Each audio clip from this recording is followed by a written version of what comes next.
Hello and welcome to the Southeast Iowa Union News Break. I'm your host, Nick Steffens.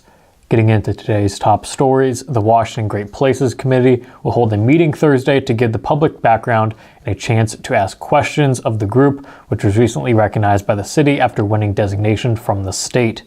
Because it involves the citizens of the town, many local groups and organizations and businesses, we want to just let people know what it is that we're doing and to inform them if they haven't heard about what this designation means, said Millie Youngquist, a Washington City Council member and the member of Washington's Great Places Steering Committee. The city was recognized as one of Iowa's great places by the state's Department of Cultural Affairs in late July. Since then, Youngquist said the committee had come up with a vision plan for the community outlining improvement proposals in everything from the arts to economic development to municipal amenities to housing to historical preservation.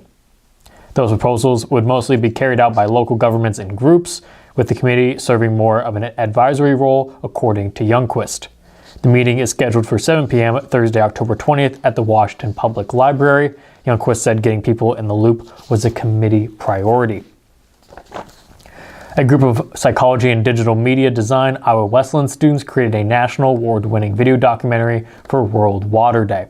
They are recognized for excellence in the creation, production, and delivery of their video with a Gold Video Award this past week. According to Vice President for Enrollments, Marketing, and Communication, Meg Rickman, the documentary is named The Water Project and was created to generate awareness for the global issue of water conservation. For the creation of the video, several students in the Positive Psychology course led by Professor of Psychology and Chair of Faculty, Dr. Cindy Waljasper, lived on only 2.5 gallons of water per day. Thinking about how many people around the world do not have access to clean water, we came up with the idea a couple of years ago to do the Water Project, Waljasper said. For this project, students had to go for 3 days with 2.5 gallons of water to use each day from a jug, and they had to carry it around all day. They had to reflect on that, which helped them appreciate the water in new ways. The documentary required the students to use this limited amount of water for everything, including drinking, cooking, bathing, washing clothes, and washing dishes for 3 full days. The students documented their thoughts and experiences in the video. Digital media design students later compiled these videos with pre- and post-project interviews and a discussion of the overall project. Iowa Wesleyan arranged to surprise the students with the award at a screening of the Water Project Wednesday. There is no preset number of winners in a category. Entries are judged at random and not directly compared to other entries in their category. The objective of the judging is to recognize and reward creativity achievement. It is a subjective process based on learned perceptions of creativity as opposed to measured results. To view the Water Project documentary, it is available for viewing on YouTube. That was our top stories. It is now time for obituaries. Raymond E. Skeeter Davis of Mount Pleasant passed away on October 15th at the age of 62. Murphy Funeral Home was in charge of the arrangements. Patricia A. Pat Owens of Washington passed away on October 17th at the age of 86. Jones and Eden Funeral Home was in charge of the arrangements. Bola M. Manning of Mount Pleasant passed away on October 13th at the age of 90. Private services will be held at a later date. Murphy Funeral Home is in charge of the arrangements. Mary Margaret Fisher of Iowa City passed away on October 10th at the age of 62. A memorial service will be held at a later date. Lansing Funeral Home is in charge of the arrangements. We're going to take a brief break, and when we come back, we'll have the weather and sports. At the Capper Auto Group, we put our customers' needs first and understand that everyone is as different as the vehicle they select. We offer new Ford, Chevrolet, Buick, GMC, Jeep, Chrysler, Dodge, and Ram vehicles in a friendly environment that puts you in the driver's seat. When it comes to service, we maintain factory-trained technicians and competitive pricing. The Capper Auto Group still believes that service after the sale provides the best customer experience. Come see the Capper experience for yourself. Federation Bank is a locally owned bank providing award-winning customer service. We believe that we are more than just a federation of banks, but a federation of communities, serving Brighton, Richland, Wellman, and Washington, Iowa. Federation Bank's highly skilled staff is here to make sure you are able to accomplish your personal and professional goals, whatever they may be. Federation Bank, your family bank.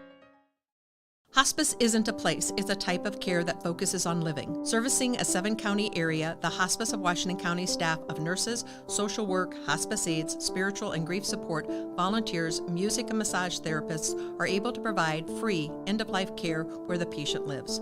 We write wills, give consent for organ donation, but rarely is there a plan for what we would want the final phase of our lives. At Hospice of Washington County, we encourage our patients to be in charge of their healthcare decisions while maintaining quality of life.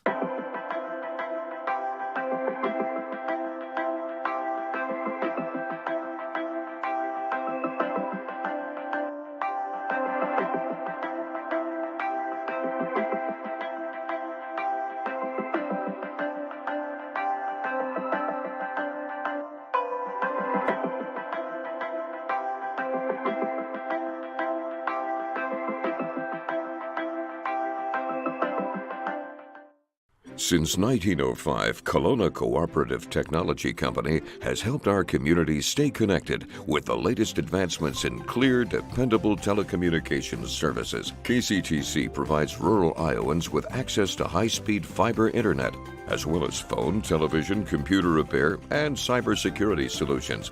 We're also proud supporters of local organizations and area schools within the community. KCTC, keeping Kelowna connected. Hello and welcome back to the Southeast Iowa Union News Break. I'm your host, Nick Steffens. We have some volleyball news coming up, but first, the weather.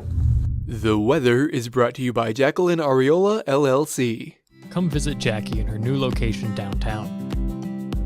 She is ready to serve Washington and the surrounding community. The good news is that after today, temperatures will begin to slowly rise. Today it has been sunny with a high of only 47. Tomorrow it will be only slightly warmer with a high of 49 and a low of 29. Thursday temperatures will get back up into the 60s with a high of 62, along with partly cloudy skies. We will end the work week with a high of 74 and partly cloudy skies, and then finally on Saturday it will be sunny and 75 degrees, perfect for college football. That was the weather. It is now time for sports. Sports, brought to you by Fairway.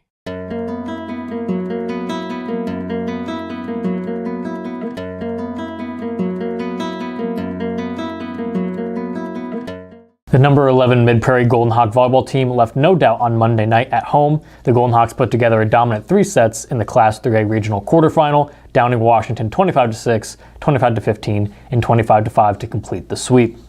In set 1, the Golden Hawks jumped out to a quick 8-0 lead as they put together the perfect amount of offense and defense. They would never trail as they built up leads of 17-2 and 23-6, and Washington struggled to set up its offense on the night, and Mid-Prairie took advantage. It just seemed like we were off, Washington head coach Aaron Sick said. They came out serving hard and we had a few missed passes, and then it's in our head.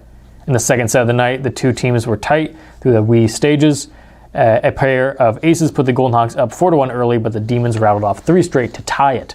Mid-Prairie began to find a rhythm once again, putting together a big run which included 2 runs of 5 unanswered and eventually made it 24-11 match point. The Demons were able to score 4 straight in the end, but the deficit was too great. Set 3 was all Mid-Prairie. The Golden Hawks and Demons were tied at 1-1, but 9 serves later, it was 10-1 Mid-Prairie. The rest of the way out, Washington was outscored 15-4. For Washington, Alex Murphy and Macy Williams each had 2 kills. Lauren Hendrickson finished with 4 assists. Ella Greiner had a team-high 7 digs.